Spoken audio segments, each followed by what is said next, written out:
Come on. Welcome, folks. It's another rousing edition of the Sunday Rise.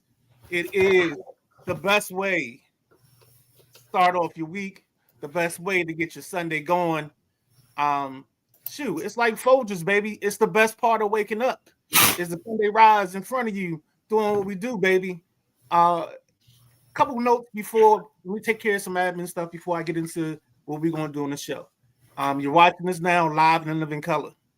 Now, tomorrow morning, when you get up and wake up in the morning, say around 9 o'clock, if you want to hear the audio version of this show, all you do is go to Podbean, you go to Odyssey, Spotify, Apple Podcasts, iHeartRadio, TuneIn Radio, and you can pull it up and you got the audio version. So if you're driving in your car and you don't want to take your eyes off the road by watching this on YouTube, here's your option. If you're at your desk and you can't have video showing on your desk, there's your option to watch or check out the Sunday Rise and the Sideline Junkies. All of our shows come to you on a 24-hour delay. With that being said, let's get into today. Let's talk about right now. All right. And what we got right now is we're going to open up with some news from college football. We're going to hit you with a recap of the games. I think it's 5 games that happened this past week between Wednesday and Saturday. And then we're going to hit you with predictions for the 5 games that are going on today and tomorrow. We call that in these parts the nickel, my friend. With that being said, as you can see, right now it's just 2, but it's going to go into more people as the show goes along. That is the big guy, KG. He's the host of the show. I just do a lot of talking early. That's all it is. With that being said, I'm going to turn it over to him. So now he can do all the talking, and I can just do all the color. Good morning, everybody. Happy holidays.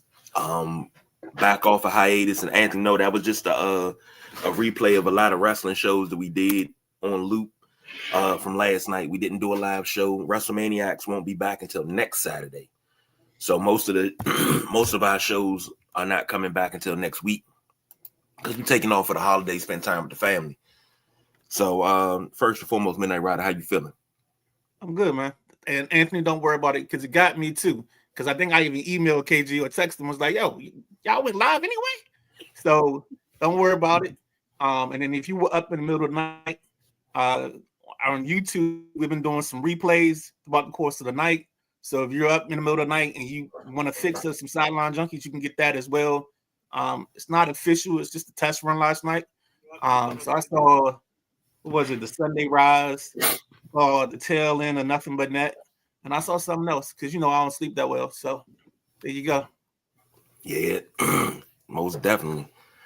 And hopefully it becomes a thing where you just don't miss anything and you can say, hey, I got my fix. So as the Midnight Rider said, let's start off with college football. Kyle Whittingham is in at Michigan, hired as Michigan's next head coach. Let's look at this. Playing career. He's 66 years old. From 78 to 81, he played at BYU. Played with the Broncos, the Denver Gold, the New Orleans Breakers, the Rams. From 82 to 87 as a linebacker. He went back to BYU as a graduate assistant in 85 and 86.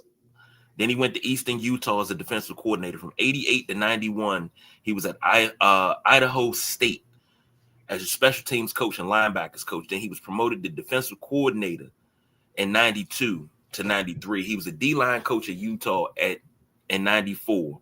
Got promoted to the defensive coordinator safeties coach in 95. Took over the linebackers in 97.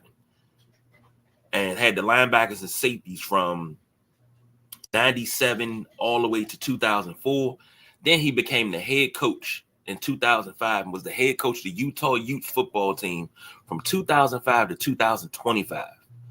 And now he is the head coach of the Wolverines. His record overall head coaching is 177 and 88, 11 and 6 in bowls. So they got themselves a pretty good coach. Stability. He won the Mountain West in 2008, two-time winner of the Pac-12, four-time winner of the Pac-12 South Division. He was the AFCA Coach of the Year in 2008, won the Bear Bryant Award in 2008, Mountain West Coach of the Year in 2008. In 2019, he won the Bobby Dodd Coach of the Year, and he won Pac-12 Coach of the Year twice in 19 and 21. This is a stunning move, man. I didn't expect him to go to a guy that retired, but help me out here, Midnight Rider. All right, what you need help with? Let's start at the beginning. Okay, how do we come to this point where Kyle Whittingham is the head coach at Michigan? Like, are we done with the youth movement? Well, you gotta think about it like this. Michigan wasn't going to settle for a young up and coming coach. So that was they want to get somebody established. They needed somebody established. So their whole thing was the established person or the established person. Most of them either signed extensions or just got hired somewhere else.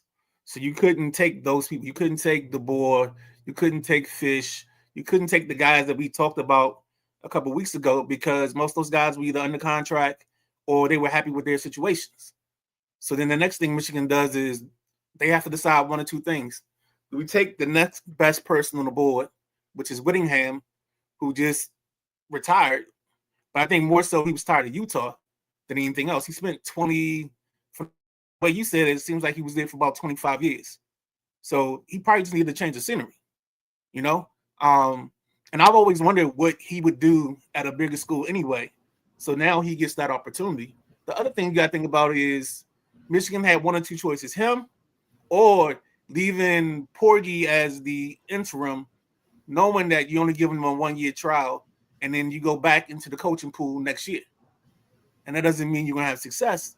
See what Penn State did. Penn State sat in the coaching pool for dang near 2-3 months and ended up settling on Campbell from Iowa State, who wasn't in the top of anybody's list. He just worked out there. So that's just one of the situations where the bad timing of the situation affected who they were going to get.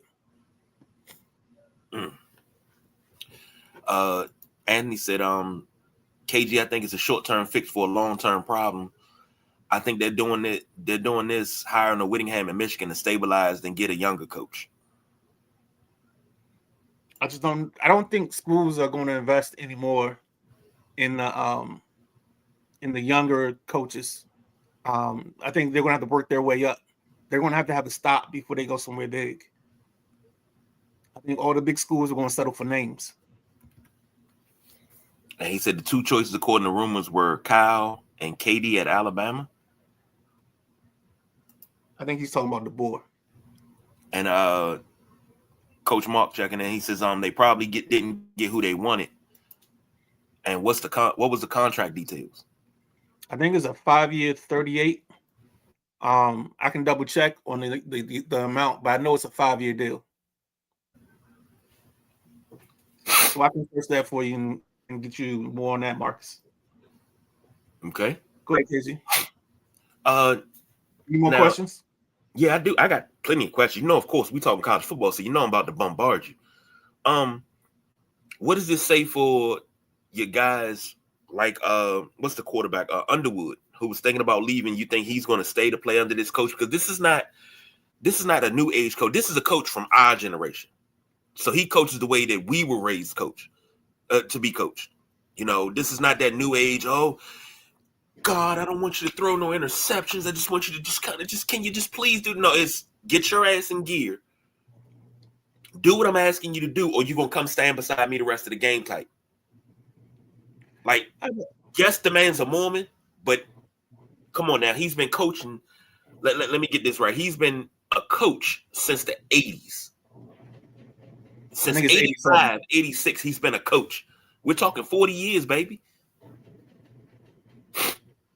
Well, I mean, I think the whole key for him is, I think it depends on who the OC is. But the other problem that Underwood's going to have is, I mean, he got a bunch of money. And I don't know if Michigan going to let him walk out 1 year, 15 mil. That's a hell of a contract for a young guy if that's what he gets to walk away with, the whole 15. So that's the question you got to ask. I know they said there's no buyout in this thing, so that's another issue for the situation too.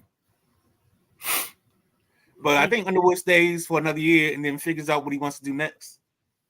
And Coach Mark, that's the question right there. Can he relate to this generation? I mean, he didn't lose a lot of ball games, guys. That's not act like he's recreating the wheel. Utah weren't slouches. They were always in the top 25. They spent a lot of time in the top 25. They might not have been in the top 15, but they were down in that 16 to 20 range. And you figuring it's Utah. If he can win at Utah, I think he gets pretty good talent at Michigan. I think he can win at Michigan. Now, I mean, I can't speak for Coach Mark, but the reason why I say that because you go to Utah, you expect a certain type of discipline. You expect a certain type of coaching. But when you go to places like Alabama, Michigan, even Penn State to a certain extent, you don't expect to be coached the way you would under a Joe Pa, under a Lou Holtz, under a Steve Spurrier. You don't expect to be coached like that at those schools now. That's why That's why I asked that question. I can't speak for Coach Mark, but that's why I asked for that question. Because you don't expect to be coached like that. So it looks like it's a 5-year contract. It roughly averages out to 8.2 per year. The deal is 75% guaranteed. And he's expected to make $8 million in salary in 2026. So there you go. And I know he's flying down to be with the team for their upcoming bowl game. Now I'm gonna say this. Michigan's one of my biggest rivals as a Notre Dame fan, but I'm saying this as a football fan. I would just love to be a fly in the room, just on the wall, first meeting, because it's gonna be something like you've never experienced before, and it's gonna be old school. And I think Michigan gonna be under him. Michigan's gonna be a tough out anyway, but I think they're gonna be tough because they're gonna be hard nosed. They're gonna be old school, and they're gonna get back to fundamentals. Just my thoughts. I mean, I think just in the short term, Michigan's kind of always had that feel of old school. I mean, we're acting like Michigan's going from like Steve Spurrier to a drill sergeant. I mean, they had John Harbaugh in the building, and then I mean, now the last 2 years with Moore probably was a little bit different. And then the whole offseason since Moore's had his incident, they've been under the guy Porgy, who was the old coach at St. Francis. I think it's in Baltimore, and he's a coaching legend. So he's got an old school mentality. So all they're gonna be doing is transferring old school and power running to the next list. So offensively, I think where the question comes is, can you add enough wrinkles to make Bryce Underwood valuable in your system? Like, you got to give this kid some options to actually show his skill. Because you heard me say this many times in many Sunday mornings and Tuesday night flights. You can't throw an Escort in a Lamborghini. An Escort engine in a Lamborghini doesn't work. And I think that's what they have to do. They have to find a way to put some wrinkles in his offense and let this kid show his true ability. Because if they don't, then it's a waste of $15 million. You could have paid somebody $5 a year or $3 a year and just gotten okay quarterback play. Somebody that's just going to put the ball in the belly of running back and not make mistakes. You paid this kid $15 million to be dynamic, so you got to let him be dynamic. Okay.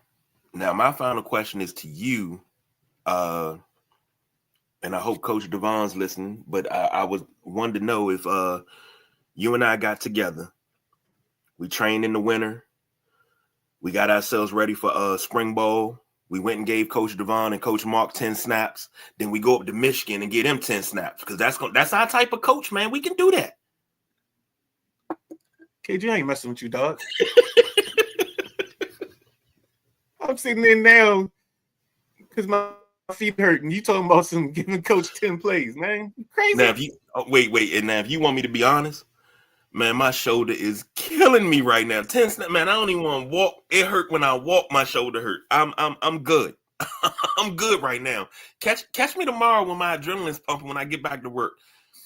Man, But I rotate my shoulders now. That sounds like a transformer.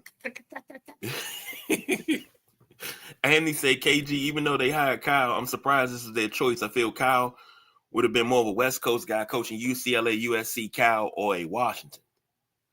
Well, Washington and USC both have coaches.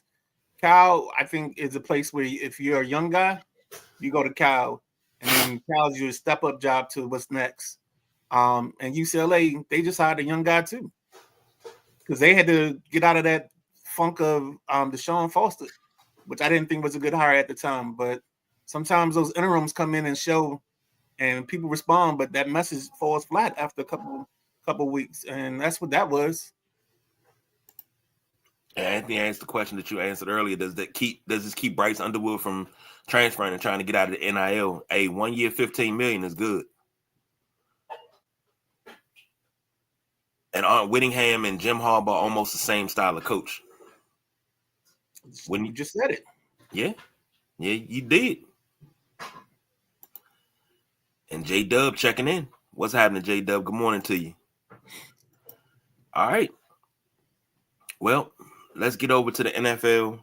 We'll keep an eye on this, of course, because I want to see how Michigan responds during the off season and everything. So let's get on over to the NFL. It was a Christmas Day showdown, if you will. We had the rivalry of all rivalries that wasn't a rivalry.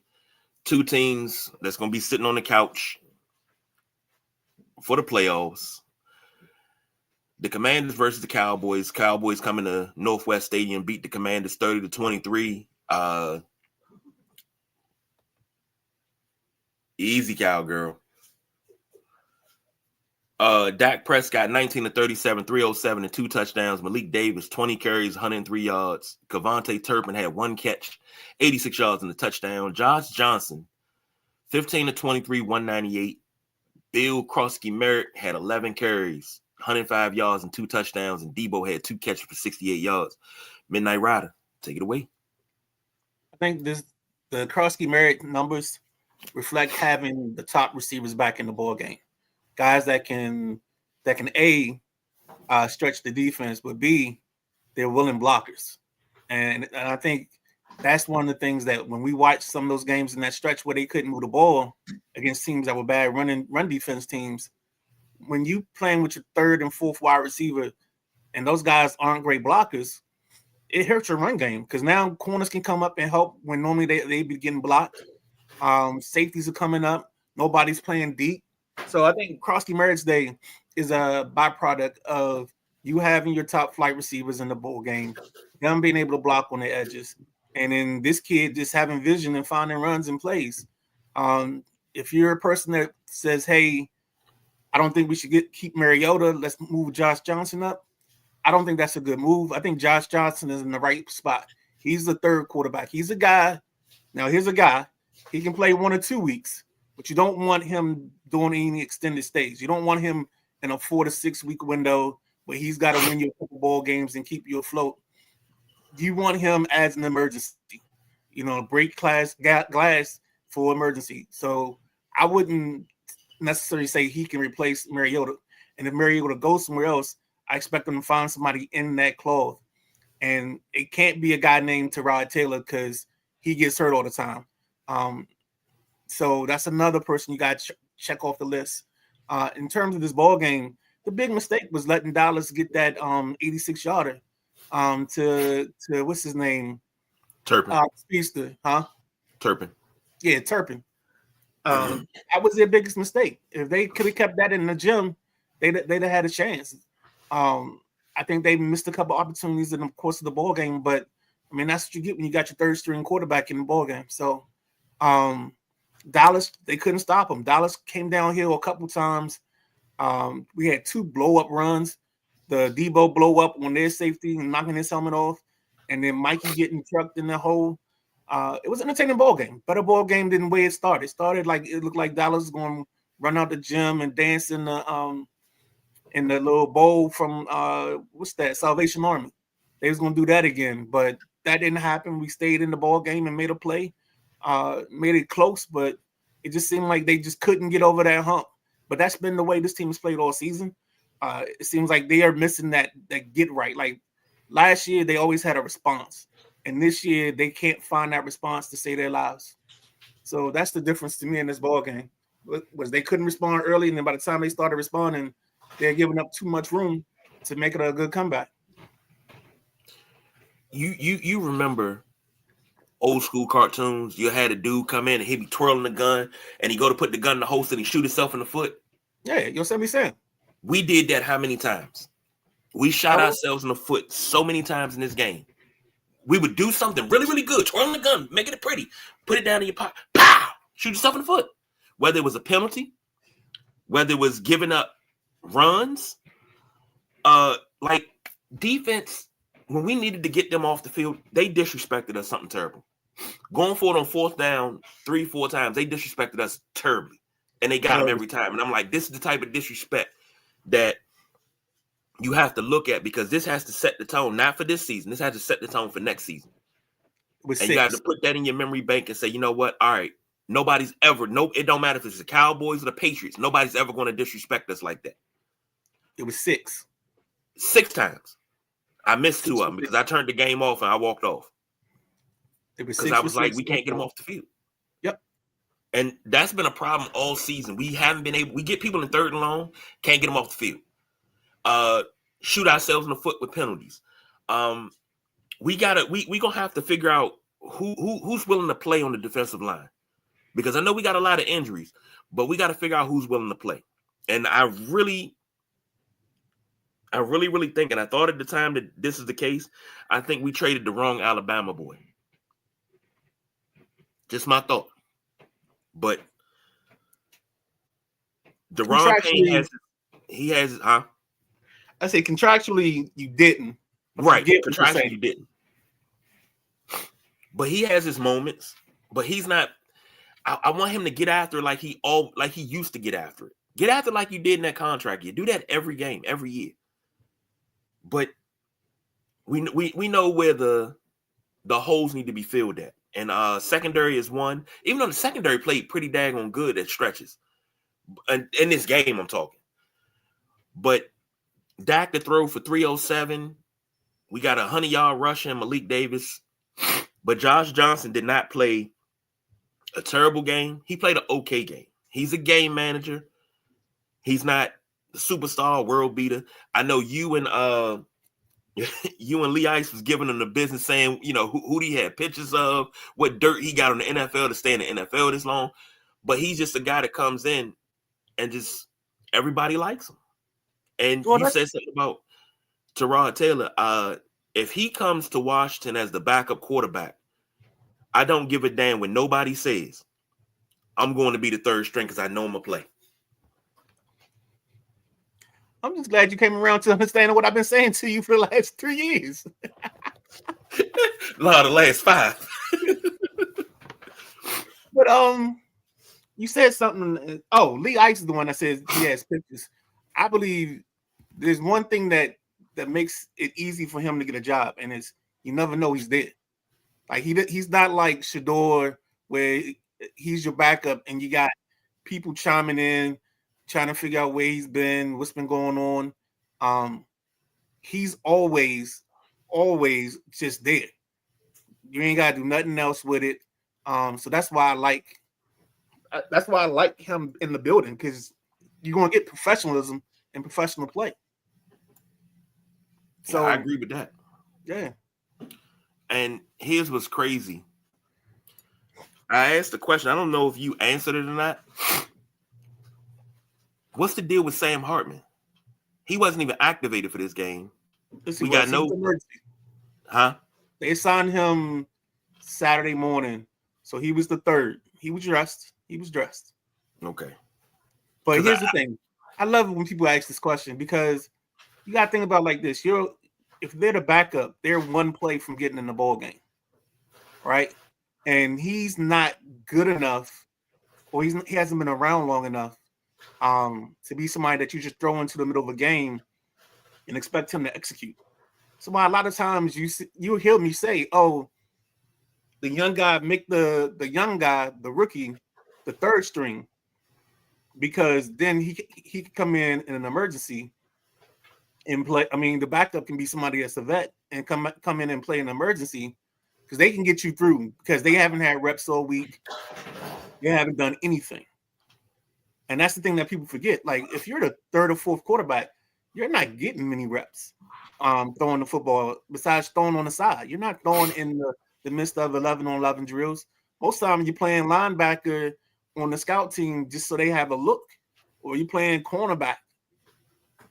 So, well, I know some coaches give the backup and the third string a couple first team reps every once in a while. You do it during the week. It's not like they get, they'll script it and say, all right, I want you to run a 2-minute offense real quick. And you get the reps for the first team so y'all can get used to each other. But every coach is different. So Coach Mark said they talking about Turpin stats like he balled out or something. He just had that one catch. That was it. See, that's all you need. You get 86 yards and a touchdown. Yeah. And Boone said one team had their starting the other team starter, and the other team had their third stringer, and the score was 30-23. I say we beat expectations, and Debo is a dog, by the way. Yeah, he looked finally like Debo for a while after the last couple of weeks with that heel hurting. It looked a little healthy. Didn't hurt that he had like 700,000 on the line. If he hit 70, I think it was 70 catches and 700 yards, or 75 catches and 700 yards. So that got him a nice little bag too. And Coach Mark asked the question, and this is the question that everybody's been asking. Is Joe Wick going to be fired in the offseason or next week? Well, I don't think you have to fire him, because I think more likely, from what they say, most coaches or assistant coaches are on 2-year deals. So more than likely it might be just his contract is up, but they don't bring him back. More so than them firing him. You get what I'm saying? Like, it might be a play on words where he's let go or he's not brought back, as opposed to them letting him go or firing him. But who do you bring back? Who do you bring in to fill in for the defensive coordinator role? I mean, it depends on who gets fired. I mean, you got to wait to see who gets let go before you start thinking about it, because it could be somebody in that mix. They kick out the guys in Atlanta. The Atlanta DC is somebody that's been with Quinn for a minute, so he could be an option there as well. So it just all depends on how it plays out. Okay, I'm gonna throw a name out there for you guys, and y'all tell me. Everybody in the comments, everybody sitting on the panel. Todd Bowles. He's not getting fired. Yeah, he ain't going nowhere. You really think Todd Bowles not gonna get fired if they don't make the playoffs? Well, I just was, again, when you watch the best pregame sports show on NFL Network, you get information like that all the time. And the information I got was he's just signed an extension last offseason, a 3-year deal. If you think about it, they've been the South champions and in the playoffs each of the last 3 or 4 years. And he has one bad year, and you're going to let him go? How many coaches have had one bad year and they let him go? But they didn't have the string of success that he's had. There's a difference. Okay. You're right. You're right. And we joined by the gentleman, Jack. I ain't forget about Jack. How you feeling this morning?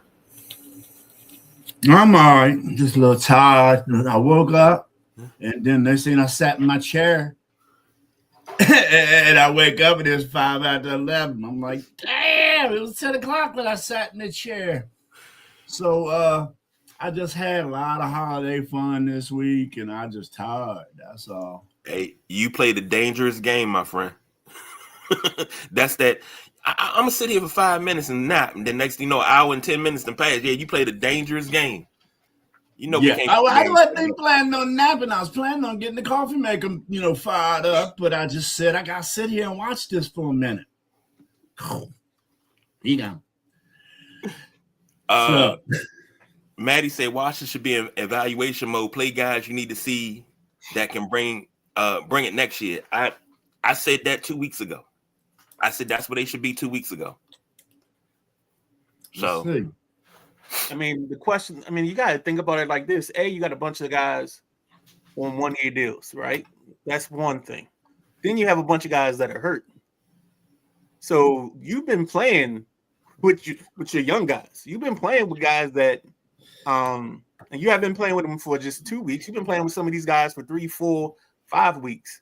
So it's not like you got guys sitting on the bench that haven't been playing and haven't been getting time. And think about who jumped out this week. Newton had a good week this week. He had some good. He had some bad. Like you don't have many young guys left because most of the young guys are forced to play. True. Coach Mark said Kingsbury said on a short week he ain't feel comfortable starting him.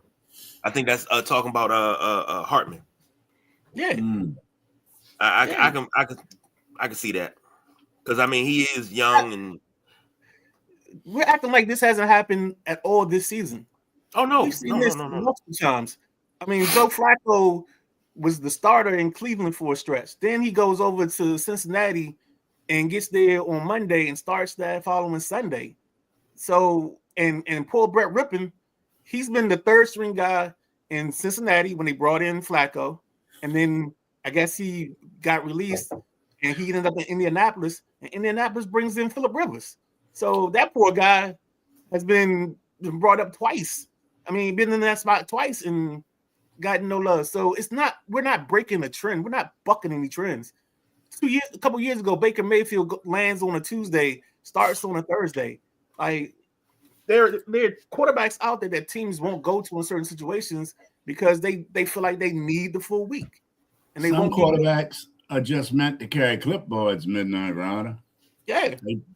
They keep stats better. And those quarterbacks right there make some of the best head coaches later on in life. Oh, no doubt. Best head coaches and offense coordinators are guys that carry clipboards. Now, talking about Kingsbury, I remember Kingsbury at Texas Tech. I remember him as a player. And now he's got head coach experience, offensive coordinator experience. So, you got guys like that.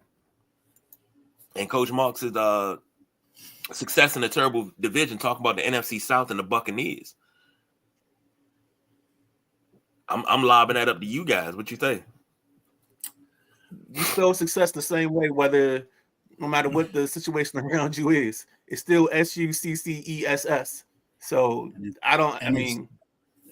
it don't matter what division. Success still smells sweet. Exactly. I mean, you think we having the Sam Hartman conversation if this team was 10-3 or 10-4 at this point? We wouldn't be down to the third string quarterback if they was 10-3 or 10-4. Nah, because if Jaden was out, we would have found a way to win. Just saying. It'd have been a different conversation. I think so. This is fodder. Now we're getting all the conversations where we should be under center more. We should everybody's throwing out their narratives now. And it's like, all right. Of course. Oh well. I mean, we got one more game left, and then season's over, and we can start focusing on the off season, getting ready for the draft. So next up, yeah, definitely because college hoops heating up too. Next up, I call this an upset. The Vikings 23, the Lions 10. Jared Goff 18-29, 197, 1 TD, 2 INTs. Jahmyr Gibbs 17 carries, 41 yards. Amon-Ra St. Brown 8 catches, 68 yards. For the Vikings, Max Brosmer 9-16, 51 yards. Jordan Addison had 1 carry for 65 yards and a touchdown. Justin Jefferson had 4 catches for 30 yards. Jack, take it away. I'll save mine. You take it away, Jack. Well, Bo Nix, man, came through with a late TD with the Broncos defense just playing stellar. Wrong game, Jack. Defense. Wrong game. Oh. Guys. Oh, my bad. The Vikings. When the Lions, I tell you, I swore the Lions would have found some get right.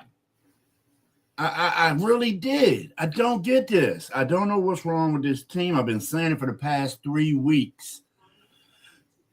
Defense ain't the problem. Aiden Hutchinson got in there and lit him up. Yep, they had another boy that had 2 sacks as well in this game. So I don't know what is the Lions' offensive problems with all the threats they got. Is it play calling? I don't think so. It's definitely not at the weakness at the running back position. And I don't think teams can solidly lock out the 2-headed running back monster they have in Detroit. So I didn't see this game myself. So the Vikes, hats off to them. Shit, I don't even know who quarterbacked this game for the Vikings, man. Who was it, KG? Max Brosmer. Brosmer. Oh, that's the cat out of like Washington or something, I think. University, if I'm not mistaken. He's from Bumfuck. He's from one of the Dakotas.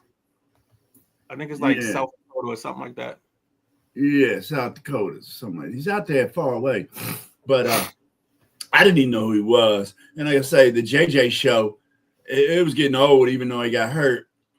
But I don't get how Minnesota Vikings squad beat a Detroit Lions squad that has the personnel they have. I don't have many numbers from the game, like I said, but it was horrible. Oh, here it is. I do. It was an ugly game. That's what I wrote on my notes. Ugly game. So, 5 sacks for Minnesota. And I believe 5 sacks for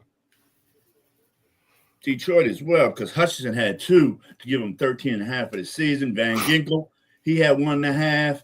He had 2 fumble recoveries for Van Ginkel, the linebacker for Minnesota. I like that guy. He flies around. Ain't he the guy that used to be in Miami Midnight Rider, Van Ginkel? Yes. Yeah, I like that long-haired fool. Yeah. The Vikings dominate them with defense. It's hard to believe. So that's all I got on this midnight round. And let me throw it your way. All right. Well, you talked about the vaunted run game of the Detroit Lions. In the last 2 weeks, that vaunted run game has given them only 80 yards worth of rushing.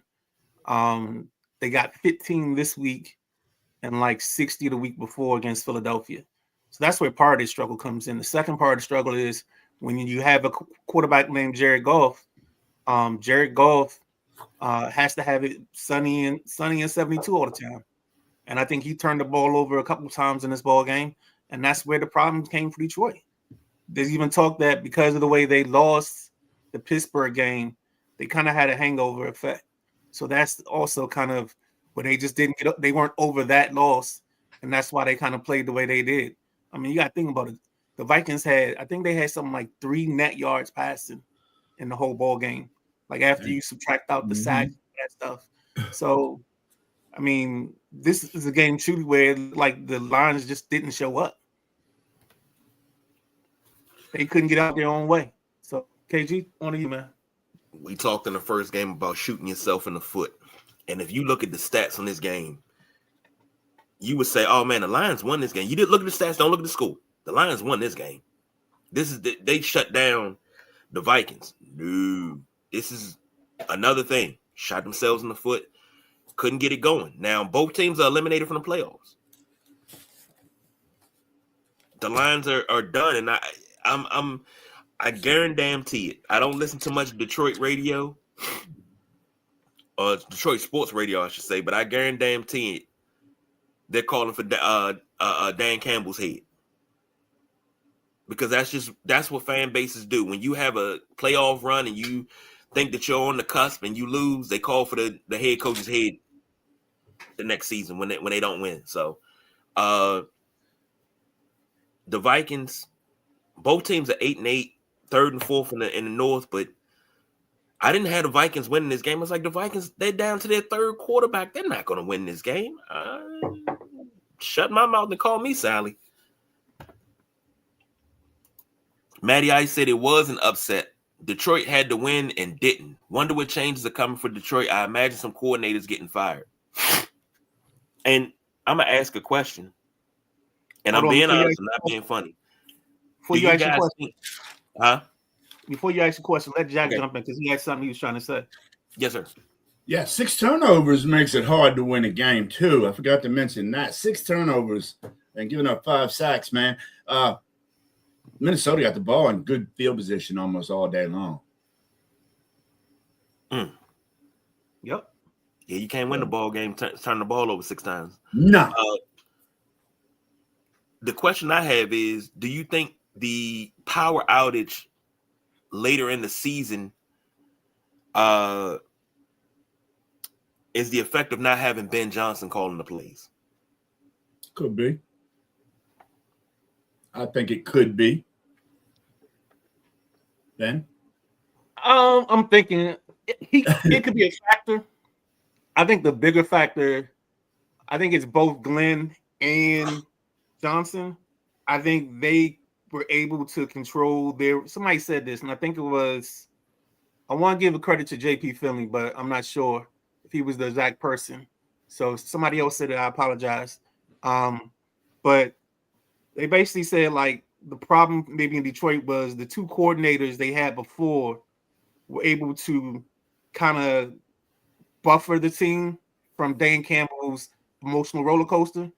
They would be able to steady the room and get everybody under control. And maybe a situation where his current assistants can't do that.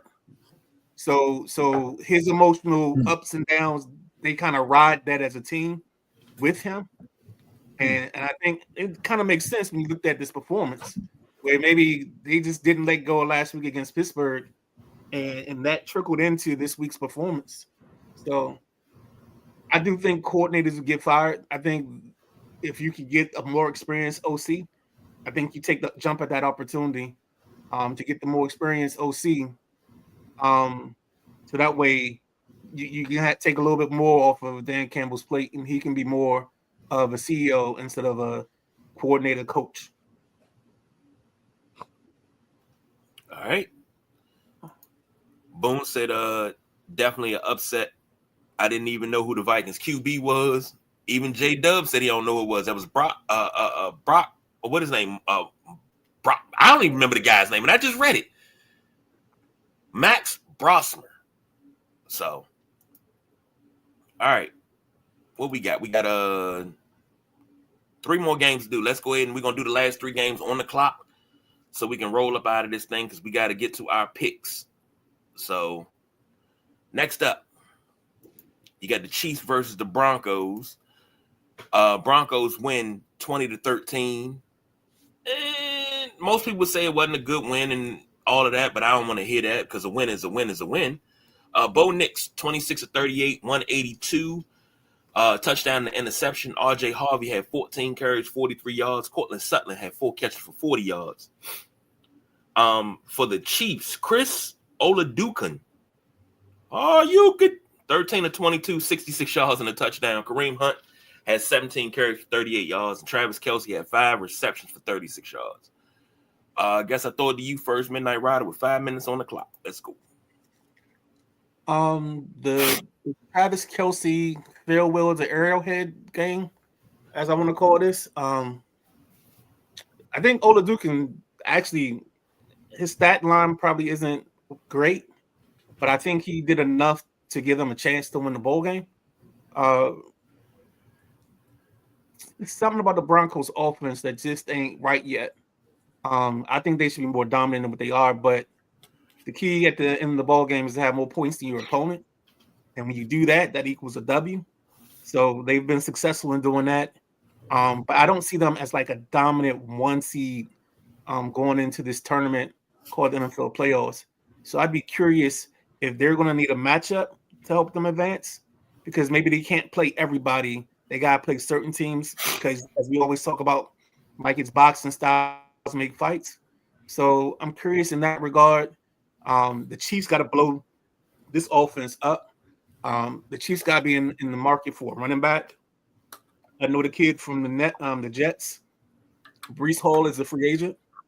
That's one of the first people they call. I think the kid Gainwell from Pittsburgh has earned himself some money and opportunity. I think he's another person you can call. And then I think you got to draft the kid. And you got to get somebody, because the Pacheco days are done. The days of Kareem Hunt should be done. We should be moving on. We should be going on to brighter pastures. We got to get some receivers in. You know, they got to take some moves and take some chances on people not named Valdez Scantling. So, yeah, that's all I got. I'll throw it back to you, KG. Well, I'm going to tell you this, and I'm going to be quick with it. We talked about it earlier in the year. It's a clip out there where we talked about it. Jeremiah Love is the guy that needs to be picked in the first round if they can for Kansas City to solve that run game. And then you get you another guy later in the draft. So you got your 1-2 combo punch to go with Patrick Mahomes when he comes back. You get you a receiver, not a free agent, but because you got some good receivers, but you gotta just rebuild. Ooh. Huh? Ooh. Don't they got Hollywood Brown? That's hard times.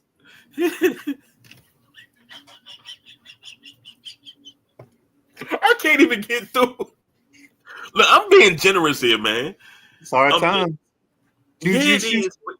Hard times. We had this. Yeah, because Juju ain't Jujuing no more. You know, but you got to look at it like this. When you look at that receiver room, Otis Taylor not walking through that door no more. Dante Hall not walking through that door no more. You know? No, and then right. You got to figure out something. You got to do something. I mean, you keep forgetting the promo we cut a couple of weeks ago. Hard times. The Kansas City Chiefs offense version. Hard times, man. It's hard times when you depending on two tiny receivers like Worthy and Hollywood Brown. Then you got Schuster and Rice really never got into form, and he's not really a deep threat. So you got they got to get something to get this offense down the field viable, and you got to do something in the run game to make it important and make yourself dangerous. Maybe that's, like I said, maybe that's a free agent and a kid you draft later on. Maybe you go big and try to get the kid we just talked about from Notre Dame, Jeremiah Love. Maybe you go get his running mate, Jadarian Price, in the second or third round. Another option where he can take it to the house at any point in time. But you gotta get you some options going out there, man.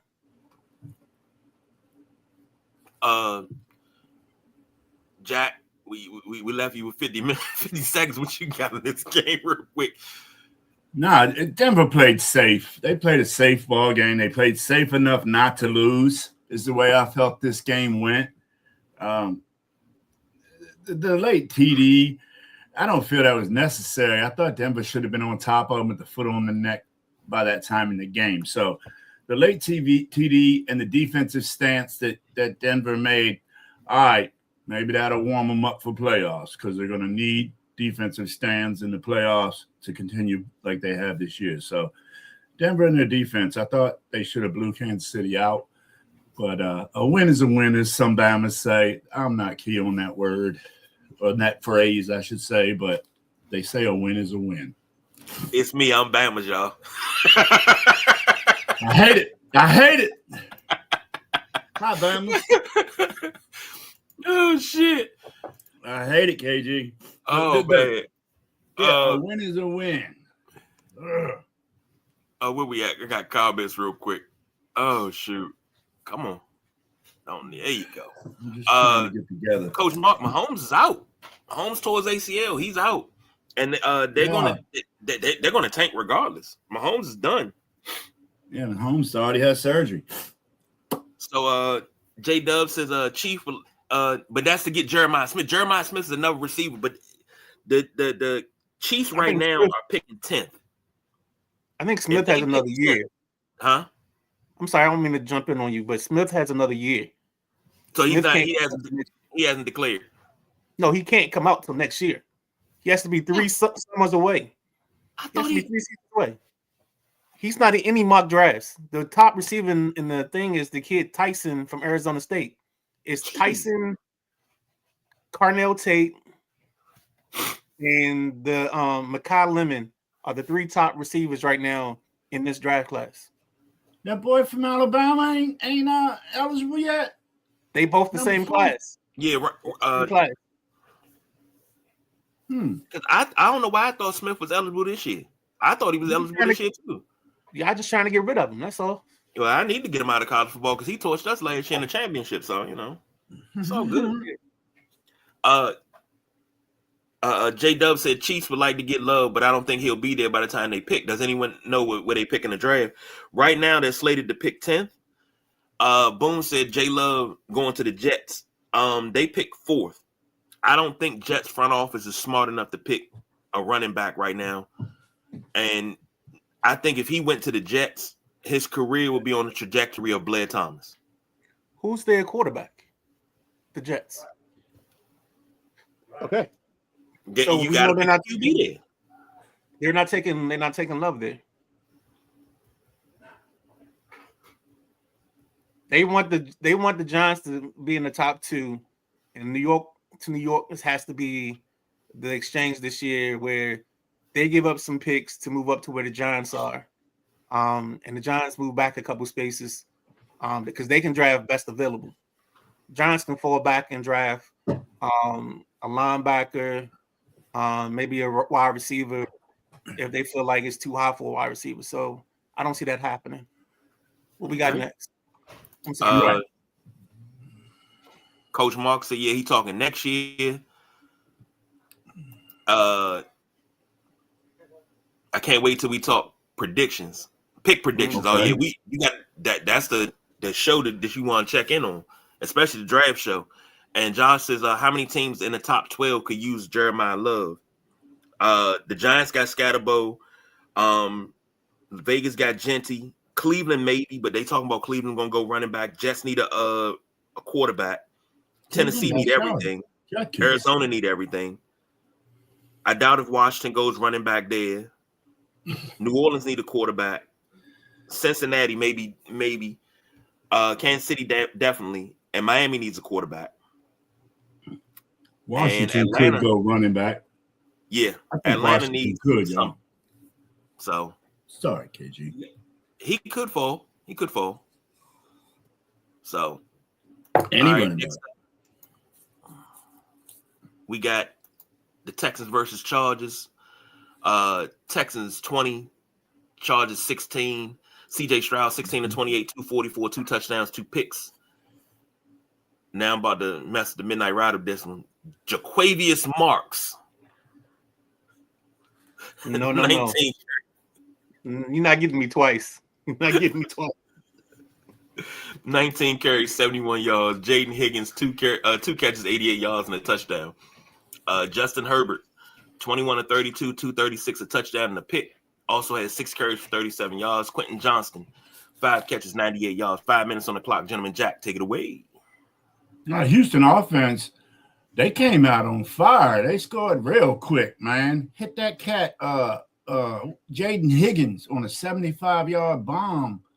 But Houston's defense certified the day. The defense was just swarming. You know this high-flying Chargers offense. You see them with a 16-point? That sounds like defense just tore them up. And it just held the LA offense in check. And that's what Houston playoff football is going to look like, man. I think the NFL better be on alert because everybody dogging saying, Houston's quarterback ain't that good. CJ Stroud ain't that good. That defense is that good.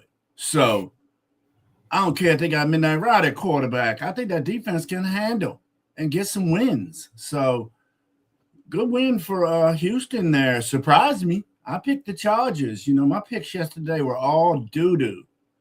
Doo-doo. Let's hope today gets better. Well, first and foremost, if I'm playing quarterback for the Texans, we're going to be a run-heavy team. We might even have some option thrown in because I don't know if I'm on that that hash out to the opposite sideline. I can't do it because if I could, I would. But in this bowl game, it's starting to get scary the way Houston's kind of coming together because the defense is playing well. I feel bad for Bobby Hart making his first start at left tackle and having to face Hunter and Anderson. That's gonna be a long day, hard times. Both of the tackles for the Chargers, I mean, just long days for them. Then they got good pressure up the middle, so it was just a long day. Period to be a offensive lineman with the Chargers. The thing that stood out to me, and it took longer than I thought, but you're starting to get the Iowa State duo, Noel and Higgins, to start making an impact on ball games. Because I know for a fact the one thing that this Texans offense missed was Tank Dell. Tank Dell in the slot for them answers all their questions, and he makes it easier for Nico Collins. And Nico had a good year, but he missed, and CJ Stroud has missed. Has missed Tank Dell this whole season. So that's where the option or the problem comes in. I don't know who's next. I'm sorry. I think it's you, KG. Yes, it's me. I was trying to get off mute there, but I like what Coach Mark said. He said, I hate saying this, but if it was 3 more minutes on the clock, Chargers win. And they Chargers missed a lot of field goals. So they missed field goals too now, I think, lot of field goals. And I think that field goal, I think he missed 2 or 3. Even if he missed 2, that's the game right there. That's 22-20. So that's the game. That's your margin of victory. And I mean, you got to feel pretty bad about that. So this right here, this is one of them ones. I mean, these are 2 playoff teams. The Chargers are 7, the Texans are 6. So they may wind up seeing each other somewhere down the road. But man, you talk about Texans. That defense, boy. You don't really. I tell y'all this all the time. You don't really need a whole bunch of offense when you got a really, really damn good defense. All you got to do, score 17. We'll take care of the rest. Offense scored 20. They took care of the rest.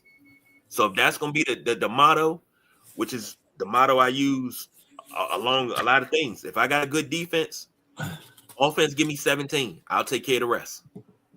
That's it. That Baltimore Ravens 2000 defense stuff. Maddie said Houston could be the AFC favorite.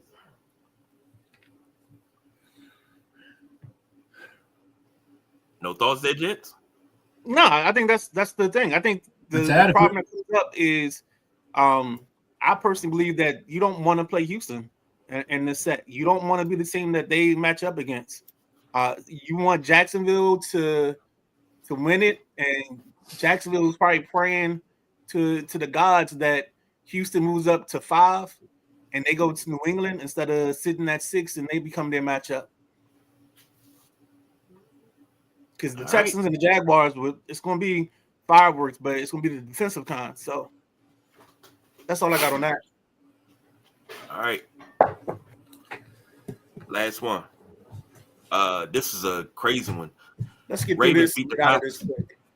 All right. Ravens beat the Packers 41-24. Snoop Huntley 16-20, 107 and a touchdown. Derrick Henry 36 carries, 216. They finally learned how to use him. Zay Flowers 4 catches, 30 yards and a touchdown. Malik Willis 18-21, 288 and a touchdown. Also had 9 carries, 60 yards and 2 touchdowns.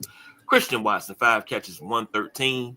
5 minutes on the clock, gentlemen. Jack, take it away. I'm gonna hand this off to you two, man, because I don't have a bit of info on this game. My apologies, but yeah, I was in the mix of transport and everything else during this game. Whoa! I wouldn't be admitting that you transport. Gotta be careful with your word. I was transporting. Gotta watch your words there, buddy. Nah, I was transporting some high quality H2O. this ball not game. THC. This ball game was the game that the Ravens needed. Big time. They needed to figure out what their offense is, and I think it helped them to have Snoop at quarterback because I don't think you're going to let Snoop throw the ball 30 times. They put the ball in the belly of the king because they were down with the king, and he showed up. He showed out. Big game. I feel sorry for anybody in our championship game got lucky because I don't know who had Derrick Henry in our league, but I think I got him in one of my leagues, and he put up some big numbers. But unfortunately, it went to the worthy cause of nothingness. Packers, Malik Willis made himself some money last night. I think teams are going to fall in love with what they saw and start thinking about maybe he could be our stopgap until we get our starter going. And I don't know if that's really the answer you want. We talk about styles, and I think certain coaches fit certain players and make it easy for those players. And I think that's one of those situations. Go ahead, KG. This is a shocking game. I call this an upset because I didn't have the battle of two backup quarterbacks. I didn't have Snoop Huntley out dueling Malik Willis and getting the W. But Malik Willis played a very good game, 18-21, 288. And I'm a believer in Malik Willis, big time. And I always felt that he didn't get a fair shot in Tennessee. So this right here, I like what I saw, but I just wish that it hadn't got out of hand the way it did. But Baltimore showed that even though they're on the bubble, if they make the playoffs, it's on and popping, baby. Get a ball to King Henry 36 times, 216, 4 touchdowns. You're not beating that. So I don't know why they don't do that all the time.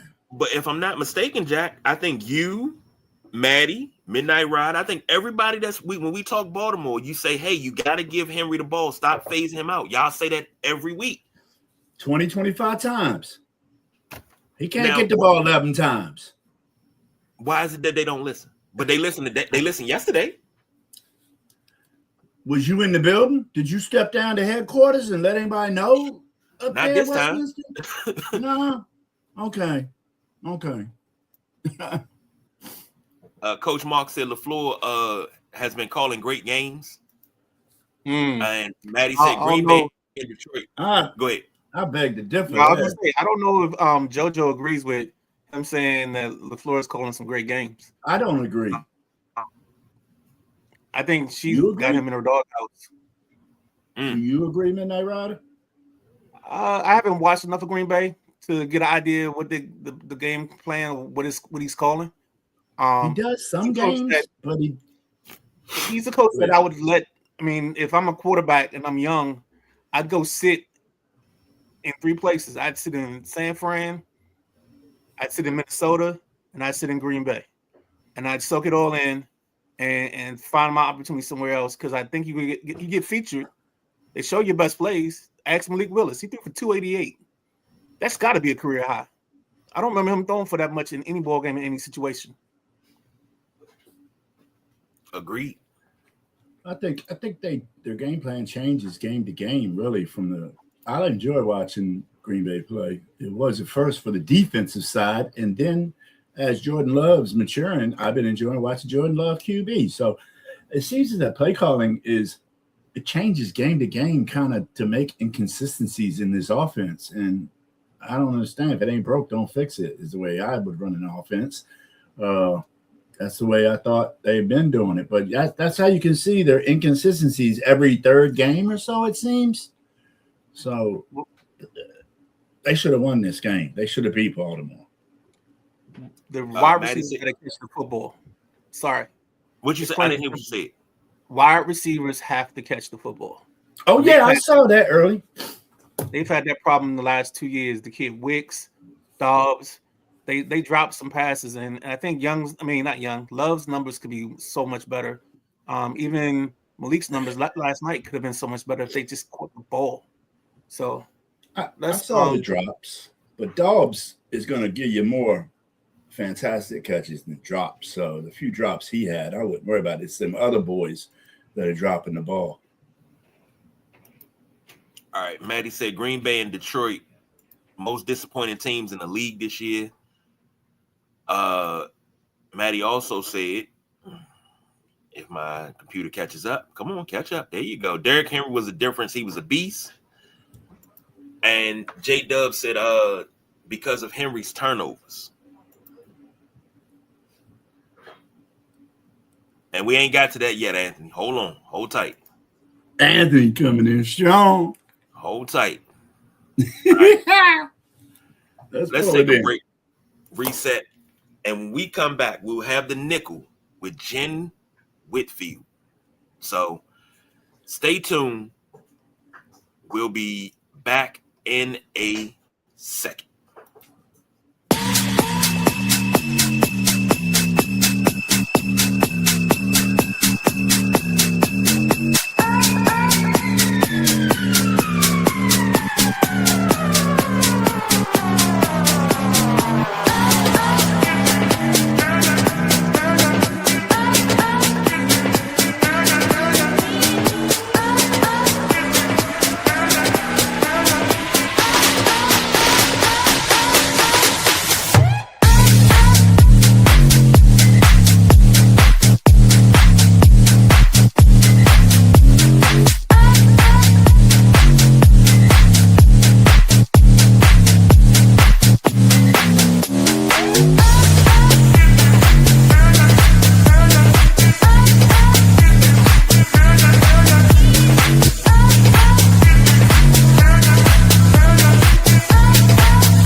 Ladies and gentlemen, thank you for checking us out. It is Sunday morning. It's the Sunday Rise. What better way to start your Sunday morning off than with the Sideline Junkies Podcast Network and the Sunday Rise? We are at the point now where we're about to jump into the nickel, but just a scheduling note, this week on the drive time, we have our version of Festivus, where you get to air your grievances about players that you drafted in your fantasy football league that let you down. So Maddie and company will be handling that in their league at some point. The other option is on Tuesday, we've got a highlight where we're bringing in the correspondent because we've had some golf news with Brooks Koepka, even the Live tournament. So he's going to give us an update on that and a preview of the TGL second season. And then after that, because there's more, yes, wait, there's more. You see a 4-box, and in the 4th box, we got QB extraordinaire from, is it the Baltimore Mayhem? Baltimore Nighthawks. Baltimore Nighthawks. I'm sorry. Baltimore Nighthawks. Yeah. Come on. Thank you. I got you. I knew I needed a correction on that. Also, in the Passage Suite guests, also the women's football Baker Mayfield, also a diehard Eagles fan. Jack, you got anything else you want to add to this? Nah, that sounded real good introduction, Midnight Rider. All right, so we've got Philly's own Jen Whitfield joining us today. We'd like to say welcome. And KG, can you cue the applause if you got them?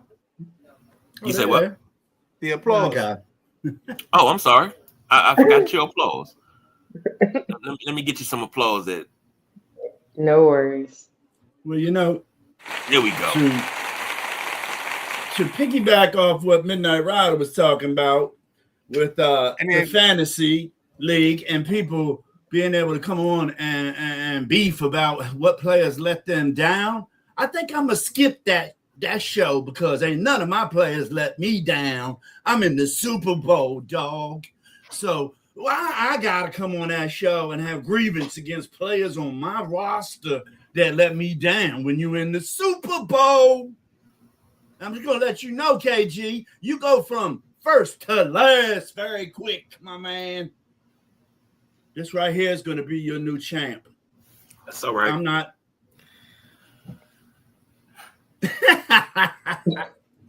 I'm an every other year winner. That's all. I win every other year. And then let's finish off with the payoff.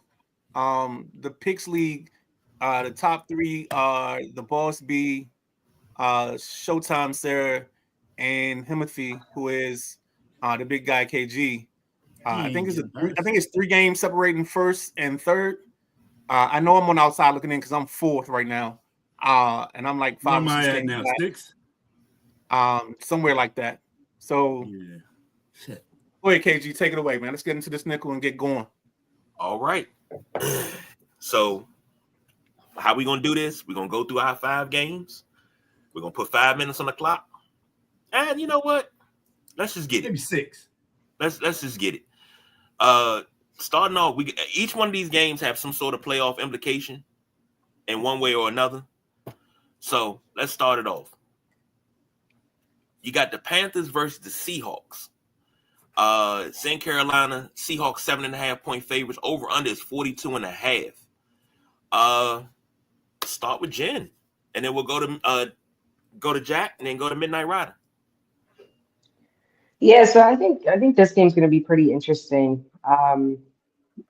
With this, just on the research that I've done, I know that we've got Sam Darnold kind of coming back to his former team, the Panthers. But also with that, the Seahawks are averaging nearly 30 points a game. So personally, I think that they're going to come out on top on this. They are struggling, though, with the third down offense. They're currently ranking 23rd in the NFL. So, I think that this game all the way around is going to be interesting. And they've got Bryce, Panthers got Bryce Young in as the QB. He's got 2,691 yards this year, 21 touchdowns, 9 interceptions. So he's definitely leading the league as far as that. So I think it's going to be a good game. I think it's going to be a close call, but I do think that Seahawks are gonna take this one for sure. Mm-hmm. Again with the Seahawks. So do you think they'll reach the over or the under, Jen? Are you familiar with that? Not really, no. It's 42.5. And are they going to score over 42 points Combined? Mm. We're going to score under 42 points combined. Let's see. That's a good question. Yeah, it's tough for folks that. Yeah, I think that they're going to be. I think they might be under, honestly, Okay. or at least like right there. I'm thinking that Seahawks are going to come out 28 and Panthers are going to come out 14. So I think that they're going to be like right there at that 42 mark. That's just me, though. Okay, you're going to take a close under then. Okay. Mm-hmm. And I'm going to come off on the first prediction and say, yeah, Jen, that's a good thought. That's a good thought, Jen. I do think it's going to be right there near the over under. Can Carolina handle Seattle's high flying offense? That's what I want to know, because I don't feel that I always hear a lot of news about Carolina's deep. And I feel Bryce Young's going to turn the ball over today. I feel he's going to throw possibly 2 interceptions to this tenacious Seattle defense as well. If I'm not mistaken, Seattle has some of the most turnovers in the league. So I think this is going to be a turnover game, and Carolina's going to turn them over. So I pick Seattle as well, but I'm going to take slight over on them, slightly. And I'm right there with what John's saying. They're going to be right around that 42. So JC takes Seattle and the over. Midnight Rider, how you see this game? KG, be ready, because I'm not doing much on this one. I see this as kind of the same. I think Seattle wins this ball game. I think Smith and Jigba continues his dominance. Him and Darno, they've got a connection working, and they're going to make it happen. For Seattle, this is all about seeding and where they're positioned in the playoffs. For the Panthers, this can get them separation, because if the Bucks lose, I think they clinch today. So that's another factor you got to look at. But the Panthers are driven by their run game. It's back to the days of James Stewart and what's my guy's name? Just as I was about to say his name, it flew out my head. D'Angelo Williams. That's what it was. D'Angelo Williams. It's who the monster now is Chuba Hubbard and Enrico Dowdell. So I think this is gonna be 28. I'm with you guys all the way. I think it's 28-17, Seattle. So there you go. KG. I'm gonna do you one better and take it back further. You talk about Carolina's gone back to the run game. Think about that Super Bowl team with Jake Delhomme and the running back of Stephen Davis and company. Oh Lord. So I take it back a little further, but I'm gonna be quick with this one. Sam Darnold is going to tear this Panthers defense apart. And I think the Seahawks get this win, and it's not going to be pretty. So give me the over. I think the Seahawks win 41-17. That's where I'm going with that. So, come on. Ben, where were you at, Ben? Seahawks over. Thank you, sir.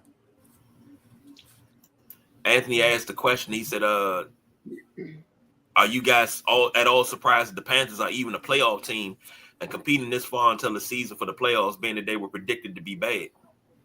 Yes. Yes, just like you are, Anthony. You surprised. Don't tell me you're not, bro. That happens every season to us. Right. Now, every season there's 2-3 teams that surprise the heck out of you. And it's going to be Carolina. Houston don't 100% surprise me, but Chicago surprises the hell out of me. You know, there's a few teams that surprise us every year, and that's what I like about this game. I don't know why Chicago surprised you. Maddie told you they was going to make the playoffs. Yeah, somebody else told you who ain't going to make the playoffs, but nobody listens to us. Nobody listens to us. Next up, this game right here. This is a heartbreaker. But Anthony says I have Seattle winning 3 points going to overtime. Both teams are going to rely on their defense and running games the whole game. This next game, oh man, this is a sad one. Colts versus Jaguars. Jags are 5.5-point favorites. Over under is 48.5. The Colts are only the sixth team to start 7-1 and not make the playoffs. I know another team near and dear to my heart that started 7-1 and didn't make the playoffs. So I know how Colts fan feels. Jeez. Jen, take it away. Yeah, I mean this one's pretty sad, you know, and I think we can all agree that this is not the first time that Phillip Rivers has been upset by the Chargers not, you know, taking him to the playoffs, you know. So you know, so I guess we can all agree on that. And you know, this is sad because not only with that 7-1 start with them, you know, I think just Phillip Rivers just being, you know, a legend to the league in that quarterback position, you know, seeing him kind of come back and get off the couch and, you know, come back and just kind of hop right on into it. You know, he's currently sitting at 397 yards, 3 touchdowns, and 2 interceptions. My only issue with that is that, like, you're kind of canceling each other out at that point. You're throwing a touchdown, but then you're giving it away all at the same time. So I think with that current streak with that, you know, I don't think that they're going to get off too high on the Jaguars. You know, we got Trevor Lawrence sitting at 26 touchdowns and 11 interceptions. You know, and I think another thing we can all agree with is that he's a hell of a quarterback for, you know, young, came in and, you know, just kind of rebuilding that Jacksonville team. I think what we got here. I think that it's going to be a slight over with this game. I've got the Jaguars coming in at 35 and the Colts coming in at 14 on this. You know, that's just my prediction on that. Okay. And what'd you say the score was again, Jen? 35-14. Jacksonville. Yep. Okay. I like that. It's such a terrible story for Indianapolis, being on the road with Danny Dimes. Then it brought out, this flamboyant hero story with Phillip Rivers coming out of retirement for 5 years. Now that, he battled like a dog and kept the Colts in both games, but are they going away from Phillip Rivers in this game and starting the youngin? KG, Minerata, either of you know that? I haven't checked the starting lineups. I haven't seen any changes from Phillip Rivers. Okay, that sounds good. Oh, I wish I'd known that because I thought they were going to get blown out because they were going to have that young rookie in there, but maybe they're going to go with Phil. I thought they were going to go with your boy from Notre Dame. Oh, Riley Leonard. That's who I thought they were going to start today, Riley Leonard. I just feel that Trevor and this Jacksonville offense is clicking and sticking like Popeye's fried chicken. They're hitting. Coach Liam Cohen, he's got this team believing now. And he's rookie head coach, man. You got to give him that for what he's done and turned around over here at Jacksonville, 11-4. I look for the Jags to blow them out because San Francisco threw up big points on Indy, 5 touchdowns from Brock Purdy just last week. So I think Trevor can do the same thing with his nice wide receiver core and his running back, Travis Etienne. I'm going to go Jacksonville over the Colts, but I'm going to take the under because I just don't think the Colts are going to score enough to make the over. So I'll take Jacks and the under, guys. Midnight Rider. So the note is that Rivers is starting today, but more than likely next week, Riley Leonard will start. What's the difference in 1 game left or 2 games left, Midnight Rider? What would you do? I think I still want to see my guys on tape and see them actually look good. So I'd go this week with Rivers because Rivers gives you the best option of seeing your talent play well. I don't believe in Riley Leonard as a starting quarterback. He did his thing at Notre Dame, but I think he's more of a runner. So I don't believe he gives them the option in the passing game. So you kind of still want to look at your Pittmans, your Pierce, because I think Pierce is a free agent this offseason. You got Josh Downs, then you got your young tight end Tyler Warren. I think you want to see this offense at optimum for another week. And then next week, when it becomes the version of the preseason, you can get Leonard sometime then because other teams are going to be sitting players as well. So he won't be playing starters or NFL starters. He'll be playing some backups. So it gives them an even playing field. Okay, so you saying Phillip Rivers going to come out today, and Jen might be able to dern with this cadence. Here, sit Cancun, sit Cancun. I even have my hands down here. I have my hands down. Yeah, I'm not a QB though. I don't do the cadences. Yeah, I'm not a QB, but I've definitely heard some cadences for sure. And, drop 47. Mm-hmm.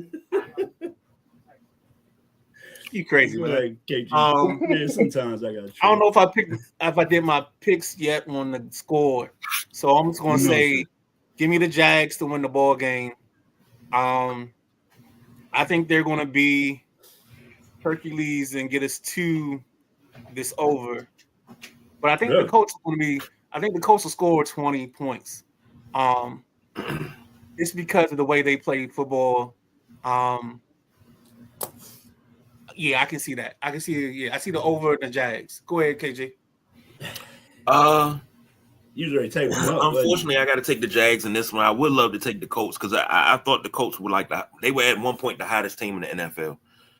But injuries is what took them down. So give me the Jags in this one. They'll cover and give me the under. It's going to be a mild affair, if you will.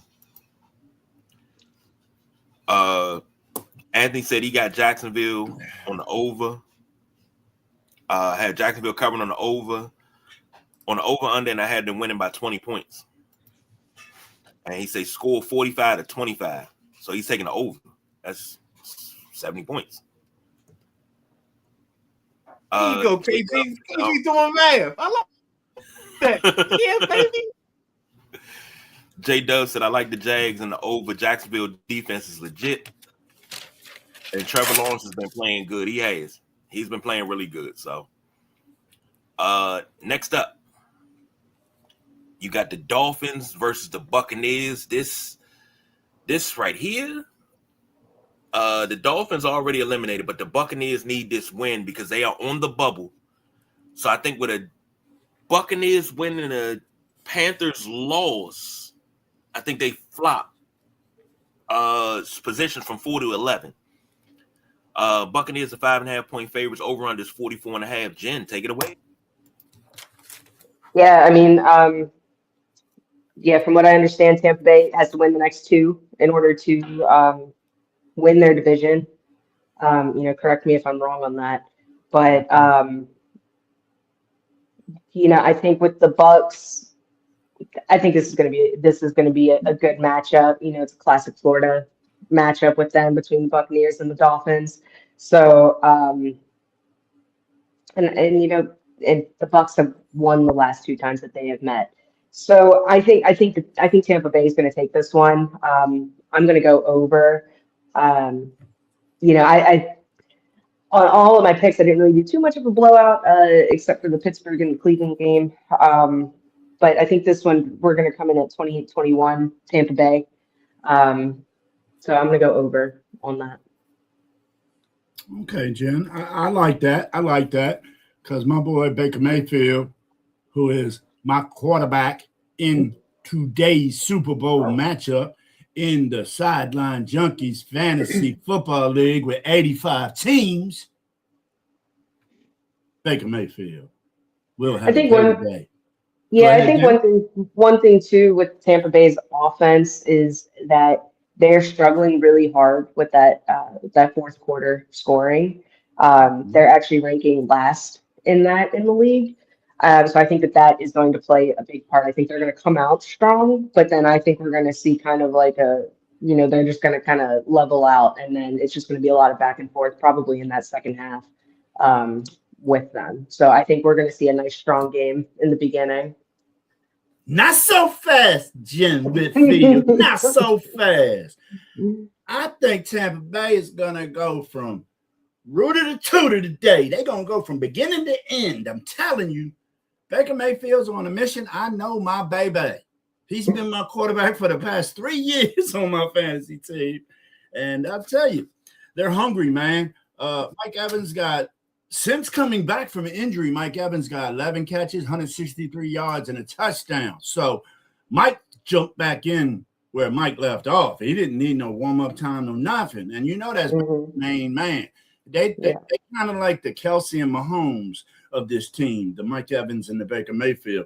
So, I just don't see where Miami's going to be able to slow them down. And they got Quinn Ewers starting today. So I was high on you coming out of Texas, but I just – Rowdy, you needed to comment? Oh, I thought you held your hand up. Quinn Ewers, I was high on him coming into the league, but he's just been sitting behind Tua over here. I don't think I don't think Miami's secondary, which is injured, highly injured. I think there's 3 guys out of that secondary or 2 guys and a questionable. So I don't think Miami's secondary is going to be able to handle the passing game of the Tampa Bay Buccaneers. And everybody knows they got a passing game. And don't forget about Bucky Irvin coming out of the backfield. Bucky's back and healthy. He ain't shown us a Bucky game yet, but I got him starting at RB2 for me tonight. RB2 will be Bucky Irvin on my Super Bowl playing team. I just want to let all y'all know who's in the Super Bowl today.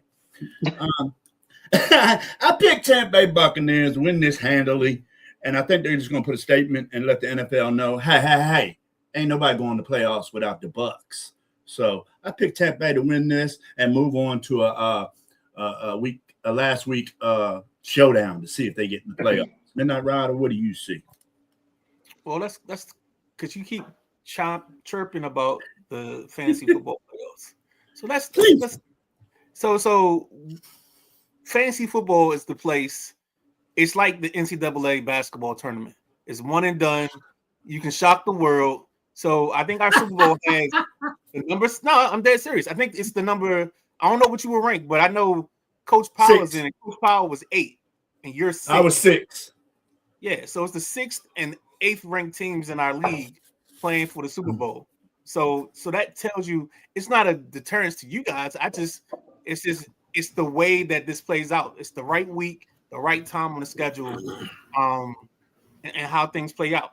Now you can say, "Oh, you're a mastermind." I can't be. I had injuries in the beginning of the season, and I overcame. Okay, I had Bucky Irvin. I had my whole squad down. No arguments here, but just saying these things happen, And the beauty of this ball game, and I'm gonna get back to the ball game now. Please. The Dolphins are saying I don't want to win this ball game without saying I don't want to win this ball game. I love Quinn. If you watch this show, I've been a big Quinn Ewers fan, and I just think he got too banged up at Texas, and I don't think he can do it anymore. He'll be a backup. He got to hitch himself to the right OC, and he can have a career like a guy like Lawrence Jackson, a Tyrod Taylor, where he's, if he can show the standard, Josh Johnson. You know what I'm saying? As long as he don't make too many mistakes. But I think the Bucs win this because I see at least 2 interceptions from Ewers. And then Bucky Irvin goes crazy today for Jack winning the Super Bowl, or to help Jack in the Super Bowl thing. Over under, I think this is the under because I don't know if the Dolphins got enough or can put up enough fight. This is where the cadence for Cancun comes in, because I know for a fact they already got their bags packed. Next week, you're going to see the trailers and the mobile homes at the stadium in the team parking lot. Go ahead, KG.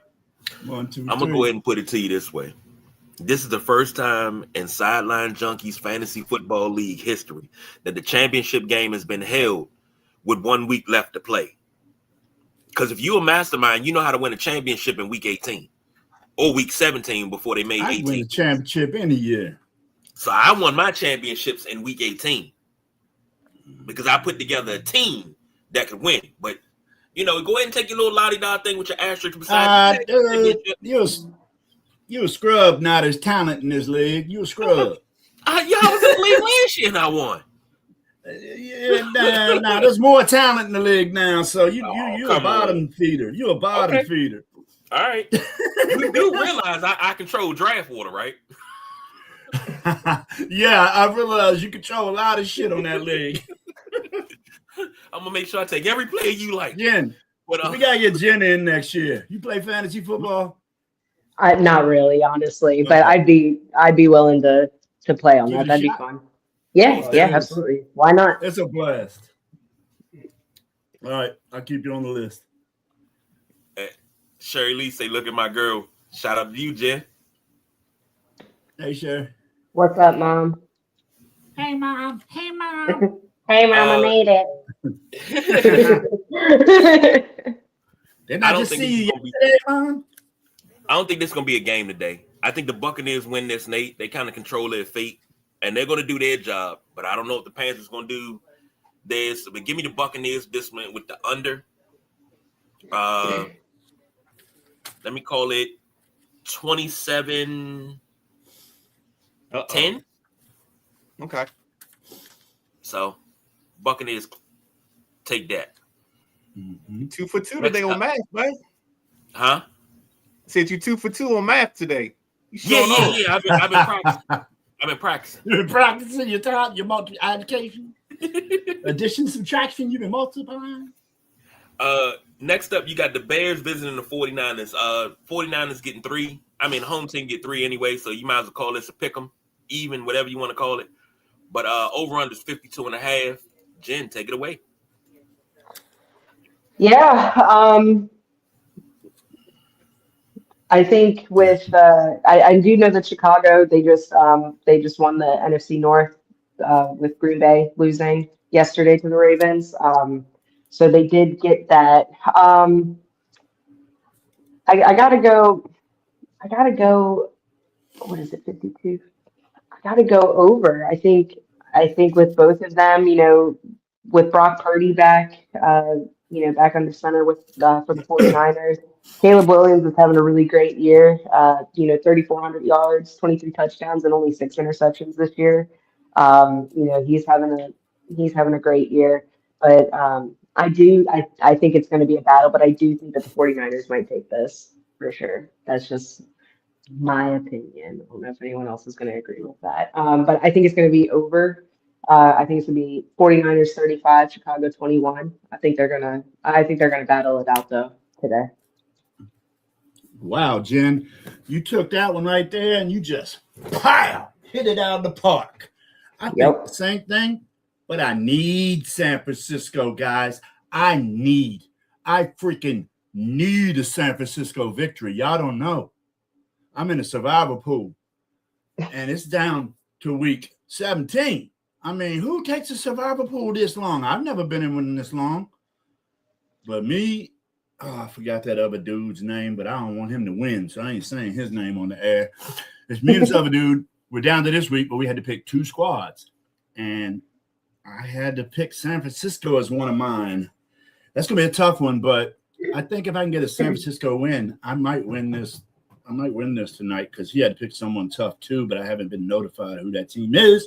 So, Jack Carr is just in all kind of championship things this year. I let y'all think I was a scrub for a couple years, but now y'all see I'm always the cream rises to the top. And so I'm in another championship, Jen, for survivor pool. These guys don't know nothing about that. KG gets some toy championships. But this game here, this game, man, you got Caleb Williams having a turnaround year that, a lot of people thought Caleb Williams was straight trash. Caleb Williams ain't got it. Well, Caleb Williams was trained in the DMV area. He's from the DMV area. Played over St. John's. He was trained by our guy, Chris Bauscher, over at Quarterback Factory. So, if you got a young stellar athletes, I'm talking elite athletes, you need to get them over to Quarterback Factory and get them trained. They train wide receivers, quarterbacks, linemen. Go over there and check them out. I take San Francisco as well, as I already told you in the beginning. But no, I think San Francisco, they got a top 3 rush defense. And Chicago's got a top 3 rushing offense. I think this San Fran defense is going to be able to contain the Chicago running offense. But what can they do with Williams and his wide receiver core? Can he slow that down? Because I think Williams is making better choices with his passes now, and he's running a little bit smarter.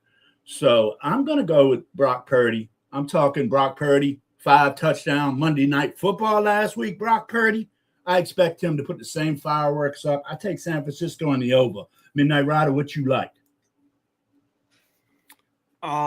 This ball game at the Bears and the Niners, I think the Bears have been concentrating on running the ball a lot more this season than before, taking some of those throws away from Caleb, letting him kind of relax and get settled into the ball game. I still think Caleb is a hit or miss guy. He'll make a throw and make you go wow, and then and two plays later you'll sit there and be like, what the? And we know what that last word is, F, and it rhymes with buck. So there we go. So in this situation, in this ball game, I'm gonna try to keep it short for me because I know we got a couple things post show or towards the end of the show that we want to acknowledge and recognize. So give me the Niners, give me the over. But Caleb Williams does have a good day. So if you have Caleb Williams in your fantasy team, you'll get some numbers. KG, take it away. I'm gonna be honest with you. I got to go against the grain. I can't agree with Jack. I think the Bears win this because they still got to play for. They're number 2 in the NFC right now. If they lose this game, they may drop down to 4. They don't want to be the lowest seed of division winners because they got to be 3 because the 4 is automatically the winner of the South. That's the 4. Okay. So they can go from 1 to 3, but they probably can't go any lower than that. Okay. Right. They're playing for home field. I'd rather stay at 2. So I think the Bears got something to play for other than pride. They playing for seating. So I think they come out and they show their behinds today. They beat the 49ers at home. The 49ers, even at 11-4, I really don't even have faith in the 49ers because they always do something to mess up the money. They always mess up the church's money when we get to this point. So give me the Bears 24-20 over the Niners. Bang, bang, Niners, dang. See what you did there. Exactly. And last up, this was close to Jen's heart. The Eagles visit Orchard Park, New York. Highmark Stadium, used to be Rich Stadium. I think I got to check the schedule, but while you guys are talking, I'll check the schedule. But they visit the Bills. Bills are 1.5 point favorites. Over-under is 44.5. Jen, take it away. No. Not so fast. That's right. That's right. If it's that person's team, they go last because they got the most That's right. knowledge of the team. So you So, got to take right. it, Jack. Take it away. Philly, what can I say about the Philadelphia Eagles? Nothing.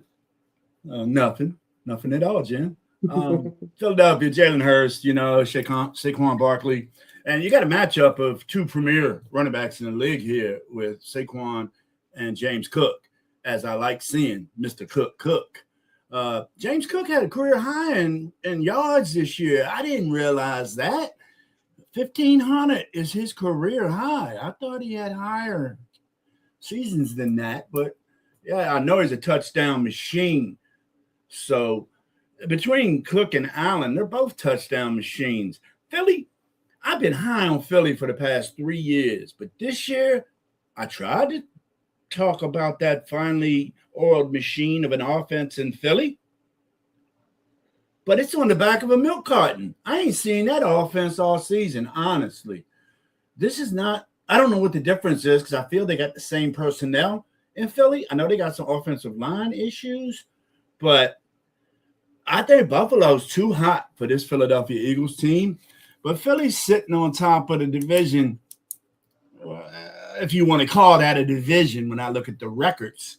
So I got to go Buffalo all day, every day in this one. And it's not just because my guest picker is a Eagles fan. Rock, rock, rock. E-A-G-L-E-S. Eagles. They know how to spell. That's right. That's what they do. That's right. So I don't know, Jen. I just don't think this is Philadelphia's year. Squeak into the playoffs in a weak NFC East if you like, but you're not defeating the Buffalo Bills today at home on a ice-cold field. Shit, it might even be snowing. I ain't looked at the weather yet. But I know you Philly cats are used to a little bit of cold, but this New York cold, it's cold as hell up there. So I take Buffalo. What's this over under? 44.5. Yeah, Philly's going to score a little bit, something. Buffalo's going to get y'all pretty bad. I know you got to wait for 2 more people to talk before you can kick back. So I take Buffalo on the over just because I like Buffalo in over games because you never know what Mr. Cook and Mr. Allen are going to do on that offense. And let's not forget Mr. Shakur and what's that cat? Mr. The dude, the linebacker. What's the linebacker name? Starts with an M. Milano. Don't forget about him neither. That Buffalo squad is – Milano just came back. I hope he's still back. So, yeah, I take Buffalo on the over, guys. We're going to go who? Midnight Rider? Yeah, I'll go next and then pass the KG, and then KG drops it down to Drop Jen. it like it's hot. Drop it like it's hot. I'm going to keep mine real simple. I like Buffalo in this ball game. I think Cook and Allen cook this week. I think we get the over. I do expect a big game from Devontae Smith. With that being said, take it away, KG. There's some right here. I thought this is the last game at Highmark. No, next week's the last game.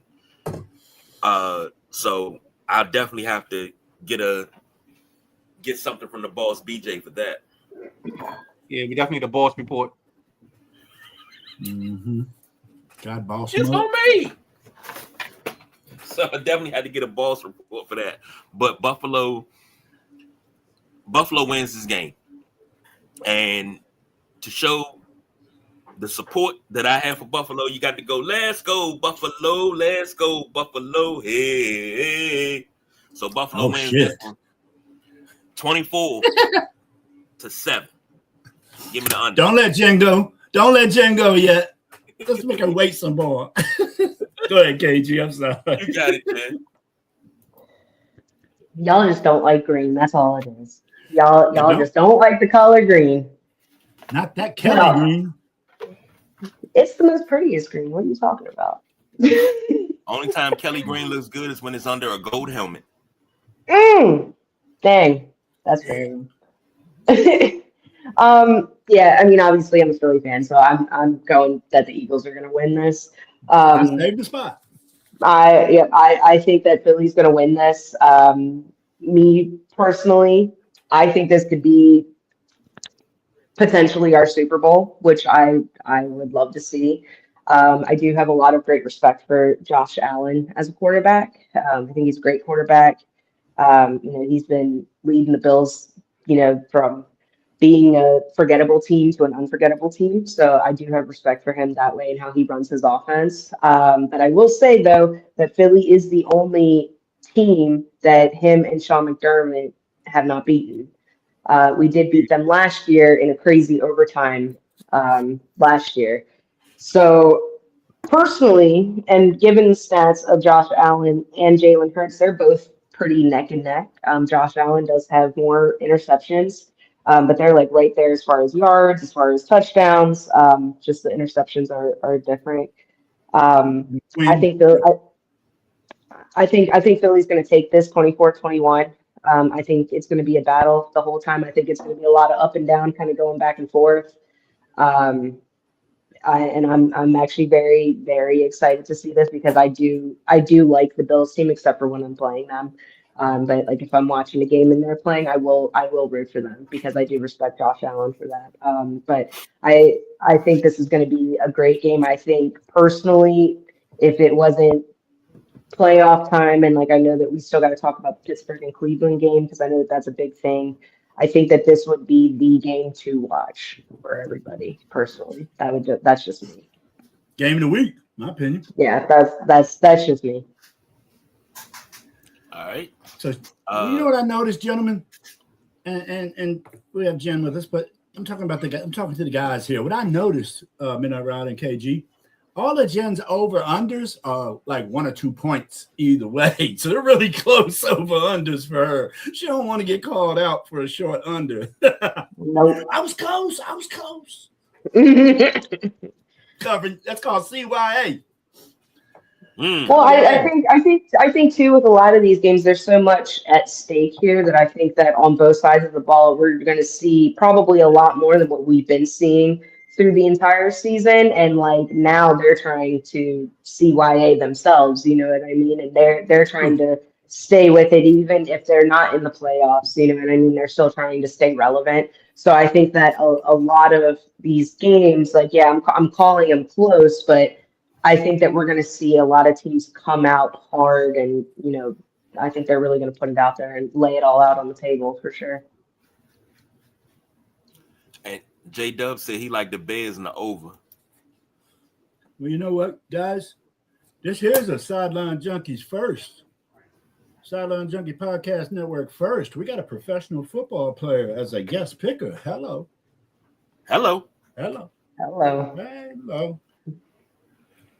I like hearing your look, your take on things as a football player too. I feel it in your words that you're talking as a ball player, and I like that. Thanks. Yeah, no, that's kind of where I was going with everything. Like when I was looking up the stats and all that, I just think about it as myself. Like if I were going out and playing today, you know what I mean? In my playoff games this year, like we all, we just went out and it's a new week. Like, let's go. It's a new team. We got to just face it, and whatever happens, happens. So, we all kind of come together, and I feel like we had such a great regular season that in the playoffs we came together even more. So I think that that's what we're going to see a lot of from these teams. At least I hope so, that we're going to see a lot from these teams today. Awesome. J Dub said Buffalo's defense is not great this year. Saquon goes off and take the Eagles in the over. Yep. The run game will open up for passing for Philly. Devontae Smith has a big day. Yep. I agree with both of those comments. Midnight Rider called that too, I believe. That's one of his predictions, Devontae.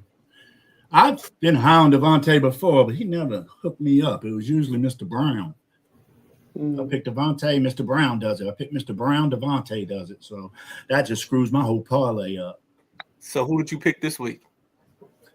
Dude, I was late to the show. What do you think? I was making picks instead of coming to the show? I ain't made no picks yet. I'm going to go 4 o'clock, man. I got you. Let's go ahead and knock this last one out. The Pittsburgh Cleveland, just because of playoff implications, and needing to get this one in. Let's do it in reverse order. KG, why don't you go first on this, and then we go KG, Jen, Jack, and I'll close it out. All right. Well, you got Pittsburgh. Yeah, what's that? Over under 35.5. Hold on, I got to take the time off because that's messes up. 34.5 over under. That's a low over under. Pittsburgh 3.5. Yeah, it is a low because the quarterback's 42 years old. That's why. But I would love to see Cleveland win this. I would love to see Shador come out and just be like, you know what? He just dropped 350 on him and just have a battle and just go. But I think Pittsburgh actually does it because Pittsburgh's on the bubble. Pittsburgh is on the bubble. They need this to win to clinch the playoffs. Because I think if they win, they're in, which of course, knocks the Ravens out. Mm-hmm. So, yeah, go ahead and give me Pittsburgh in this one. It's going to be the under. It's going to be like 17-16. They beat Cleveland. Pew, pew. Pew, pew, pew, pew. Pittsburgh, Cleveland. I didn't even have that on my schedule. I forgot about it. Shador starting today? Yeah. Anybody know? Okay. So, Aaron Rodgers, Shador Sanders. I was getting ready to pick this for my survivor pool game. I was going to pull a Cleveland joint, pick an upset in a survivor pool championship. That would have been bold as balls, bro. But I think Cleveland's going to do it, man. Sanders hasn't been doing bad, and that Cleveland defense is on point. I think the Cleveland defense is going to play better than the Pittsburgh defense, which isn't playing bad ball. But I just never have the confidence in Aaron Rodgers with the game on the line right now. I don't feel – he's kind of like Phillip Rivers, man. There's no snap on his throw. He's got more snap than Phillip Rivers. Don't get me wrong, but it's still a lazy pass. I think that Cleveland defense is going to get to Rodgers, and it's going to cause Rodgers some problems and possibly some interceptions or strip sacks because Aaron Rodgers don't like getting sacked. So when he gets sacked, it's like curl up in the fetal position. Hell with that football. He trying to save himself. So I picked Cleveland in the upset today, but I am going to go, 34. I ain't seen a 34 over under all season. Jesus, that's low. Yeah, I'm going to go with the under on the 34. I can't believe I am. But I think it's going to be a 17-10 game. That's where I got it. Whoever's after me, man, I forgot the order now. We'll let Jen go. Yeah, I think I'm going to go with under on this one. Jack, you had mentioned the defense. We've got Myles Garrett chasing that sack record. He's got 22 sacks this season. So I think that's going to be a big threat to Rodgers. I think Shador he's for someone who's third string and kind of coming mid-season. He's doing decently well as a rookie. He does have 8 interceptions, and then Aaron Rodgers has 7. So I'm going to go with under. I'm going to go Pittsburgh 24 and Cleveland 3. I don't think Cleveland's going to get too much on them. Mm. I'm gonna pull a Jen, and I'm gonna say this is gonna be under, but I got Pittsburgh winning 24-10. So we hit 34, we don't get the hook. So if you out there buying numbers, I would buy this down to 33.5, so that way you can win it. But that's other gambling talk that only us degenerates indulge in. But other than that, man, that's all I got on this ball game. I'm gonna keep it simple, short, because we have 56, and we need to Is figure that out the lowest over under you've seen, Midnight Rider? not the lowest, but it's close to it. Yes. It's down there. All right. All right. And what did you say, KG? Who'd you pick? I picked Pittsburgh 17-16. Damn, I wanted one of y'all to pick Cleveland with me. That's all right, though. JC gets them pats on the shoulders and flowers, everyone. Watch this. Watch this. All right, AJ, let's wrap it up and see. Let's see what we're eating first. Yeah, we got to do. Do you want? Oh, I forgot to tell Jen about that, but she can handle it. You wanted to put the golf thing in there for that's just in there placeholder for Tuesday, correct? No, that was actually I mentioned it earlier when we came back from break, but we can mention it again. Real quick, coming up on Tuesday's show, we have the correspondent giving us an update on Live Golf and its viability, and then also giving us an update on the TGL, the Indoor Golf League. I think it's 4 teams. He's gonna give us a nice breakdown on that as well. And then Tuesday on Drive Time, we got the airing of grievances, where we talk about the fantasy football players that let us down this season. And with that being said, KG, what we eating? All right, we come to the portion of the show. What you eating? What you eating on a good Sunday that gonna fill your belly up and fill your soul up? Start with you, Jen. I think my wife and I, we were actually just talking. I think we might order a nice pizza and just, we got to go to the grocery store and stuff too. But, I was thinking a good pizza since I've got that 425 game for the Philly and Buffalo. And, it's kind of right at that sweet spot for dinner and, getting ready for Monday. So I think that's what we're going with today. What you got, Jack? Well, yesterday I had the Carr family Christmas with all my side of the family. And man, that potluck spread was off the chain. We had some bolognese sauce, 2 different kinds of pastas, and we had some banging lasagna. My wife's lasagna, that's top 5 in my list of food, man. My wife makes one of the best lasagnas I've ever had. And that's what I'm having today, leftover lasagna. We brought home 4 pieces, I guess. It was a hit. Everybody was chomping it up. So I'm going with some leftover lasagna, and I grabbed a few of them cheesy Red Lobster biscuits that my niece made. And then my niece's boyfriend, man, he made some cake. It was, I don't know what you call it, vegan, vegetarian. I guess vegan is what you would call the cake. It ain't had no eggs, no milk in it. And my niece tells my other niece, my niece tells my sister, Aunt Pam, yeah, that's vegan. After Pam done ate half of it. I said, yeah, Delaney, I love you, you love me. But if I'm eating something and you tell me it's vegan after I ate it, I'm gonna be mad. But it was good. So yeah, hats off to Liam's cake. He's the new boyfriend in the family. KG? Officially, I know what I got my mouth set on. Like I got a ham sandwich that's calling my name.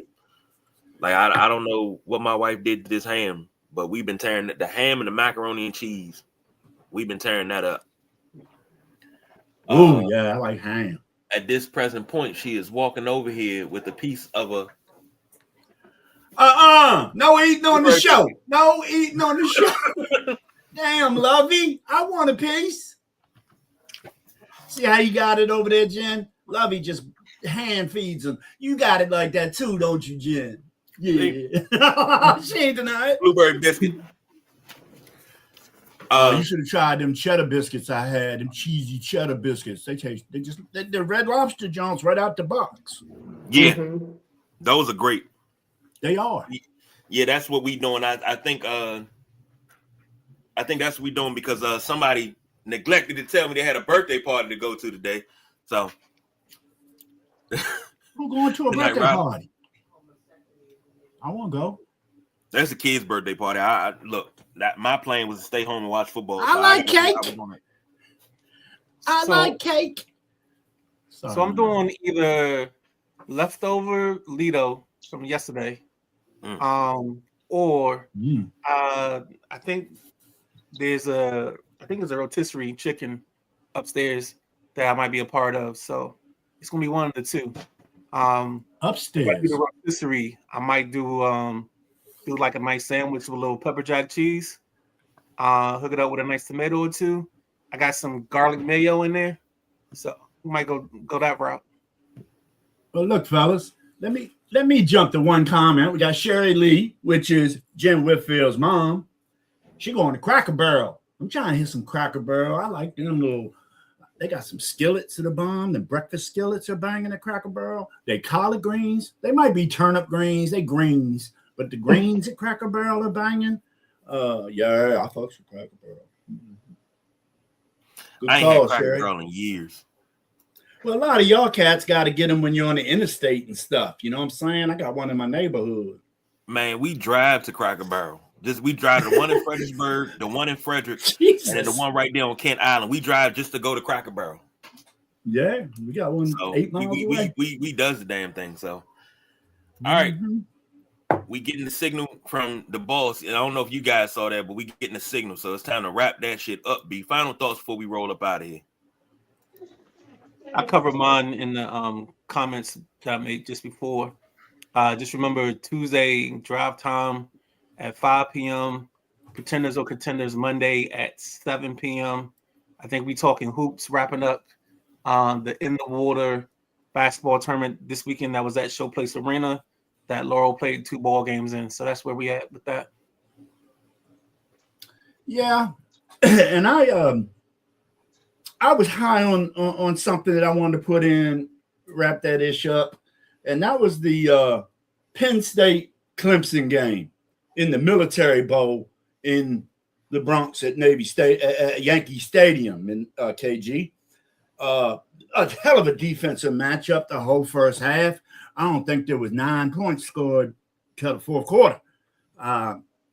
But Penn State pulled away and just sent Clemson back packing with their tails between their legs as the whole season went for the Clemson Tigers. But everybody knows I got high ties to Penn State and Clemson. So I thought it was very awesome that they played each other in a bowl game.